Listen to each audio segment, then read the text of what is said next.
Welcome to the Catholic Sobriety Podcast, the go-to resource for women seeking to have a deeper understanding of the role alcohol plays in their lives. Women who are looking to drink less or not at all for any reason. I am your host, Christie Walker. I'm a wife, mom, and a joy-filled Catholic, and I am the Catholic Sobriety Coach, and I am so glad you're here. If you're worried because the holidays are coming and you have dinners, events, and all kinds of things with family and friends planned, but you're trying to reduce or eliminate your alcohol consumption, or you just don't want to overdrink over the holidays, then this episode is for you. I am going to share with you 4 powerful planning tips that will help you get through all those social events and situations that might be causing you a little bit of anxiety. So I know from experience that it can be difficult when you have to go into a social situation and you're not really prepared for what could happen. I naturally already plan for these situations, and you probably do too. You find out what the dress code is, you find out who's going to be there and what they're going to be serving. You might find out what they're going to have to drink and what sort of entertainment they'll have. I want you to take what you already do, what you already know, and plan for these events. Now, just go ahead and do this with the next event you have coming. Or if it's a situation that you find yourself in where you could easily overdrink and maybe not keep those commitments to yourself, then this 4-step method to powerful planning will help you so much. So the first thing you want to do is to decide what your goal is. Are you going to drink 1 drink? Are you going to drink 2 drinks? When are you going to be drinking these? Are these going to be at the beginning of the night? Are you going to have 1 at the beginning and 1 at the end? Are you going to have 1 at the beginning and 1 with dinner? Are you going to have 1 with dinner and 1 at the end? I don't know. It's whatever you're deciding. Or maybe you're deciding you don't want to have any alcohol, and that's great too. That's another goal. So whatever your goal is, where it's going to feel really peaceful for you to take it or leave it, then I suggest, first of all, setting that, writing that down, putting that intention down. And along with that, I want you to start visualizing the event. What do you anticipate are going to be your roadblocks or triggers that might come up for you? So I want you to write those down too. Is it going to be alcohol like right on the table? Is it going to be certain people that are there? Is it going to be maybe not knowing what to say when people ask you if you want to drink, or ask when you say no, not wanting to have to tell people about your goals, which is completely fine. Just planning in advance for that is going to be so helpful, because then you're not just going into it not knowing what's going to go on. So first thing, set your goal. Second thing, this is all part of step 1, by the way. You're going to visualize what is going to be your trip ups, your triggers, your hang ups, and write those down. We're going to address those later. Write those down. And then the last thing in this first step is to think about how you want to feel at the end of the night, or how you want to feel the next morning. So write that down too. Do you want to be proud of your choices? Do you want to have more peace? Do you want to feel good the next morning? Whatever that is, write that down. So step 1, you're going to set your goal, visualize the event and figure out what your triggers might be.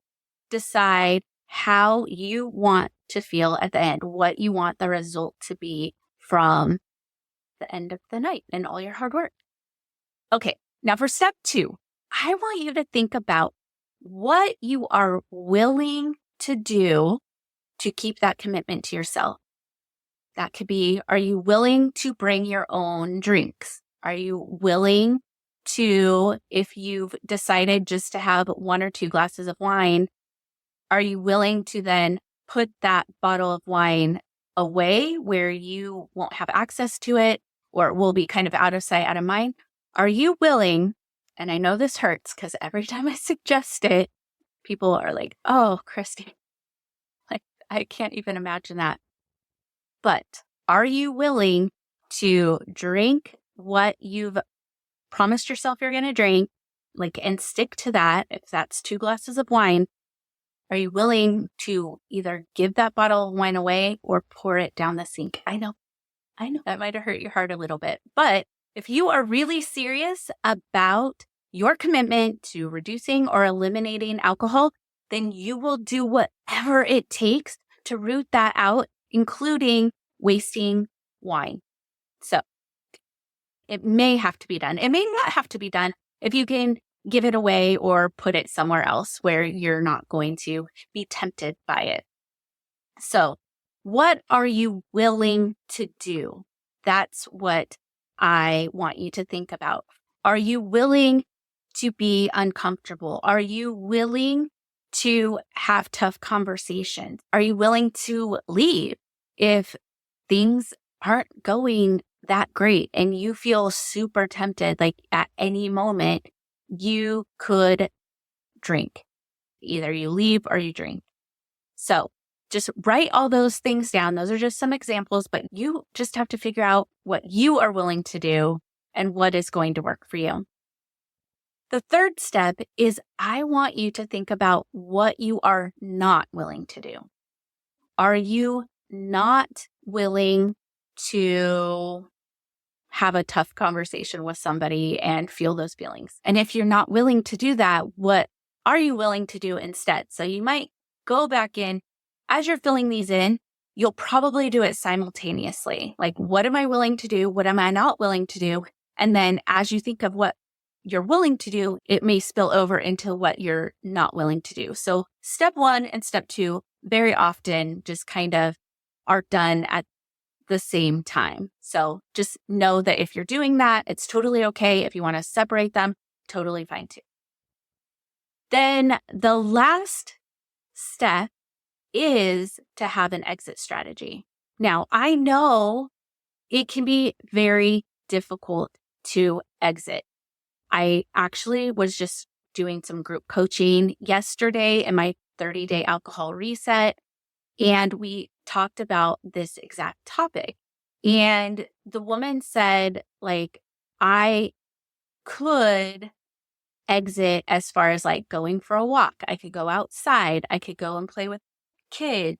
I could, she had all these ways that she could remove herself from these situations that could cause her or tempt her to want to drink. Or if she has an urge, she could use this exit strategy of whatever one of those things that she had listed, like going for a walk, playing with the kids, whatever it is. But she said that she could not completely leave the event without it causing a lot of chaos, like within the family and things like that. So definitely take that into consideration with the event, who is going to be there and what is going to be right for you, because this is all about peace. So again, step 1, you are going to set your goal. And this is a goal where you are going to be proud of yourself when you stick to it. So whether you decide to drink or not drink, you are going to do that from a place of peace. Step 2 is to figure out what is going to maybe trigger you, what kind of causes those urges, and just sit with that for a little bit, because you will look at that as you are doing steps 1 and step 3. And then the third part of step 1 is to visualize what you want the result to be at the end of the night and the next day. So that's the 3 parts of the first step. The second step, again, is to say what you are willing to do. What are you willing to do to keep that commitment? Just very simple. What are you willing to do? And as you're doing that, look at those triggers, those things that might trip you up during the event. Step 3, what you're not willing to do. And then step 4, have an exit strategy. And that could either be completely leaving the event or just removing yourself for a time. Now, I want to say something about an exit strategy. I don't recommend leaving just because you're uncomfortable. Like, you need to get used to being in the discomfort and learning how to cope with that and developing techniques of how you're going to do that. If it gets to the point where you think that you are going to drink, like you either leave or you're going to drink, then exiting is going to probably be your best choice. But again, assess the situation and what could happen if you leave. Could you just have an excuse and leave a notice like I'm really tired or I have a big morning or whatever and leave? So in order for this to all work, you need to write down your plan. You don't necessarily have to take it with you, but you need to write out your plan and stick to it. That's the trick. It's only as powerful as you allow it to be. Write it down, stick to it, and you will be able to keep those commitments to yourself. I hope that that is helpful for you. I would love to know when you do this. Just send me a message. Let me know. Did you plan? How did you plan? Did it work? How did you feel at the end of the evening? I can tell you that not once have I ever had anyone tell me that they regretted not drinking.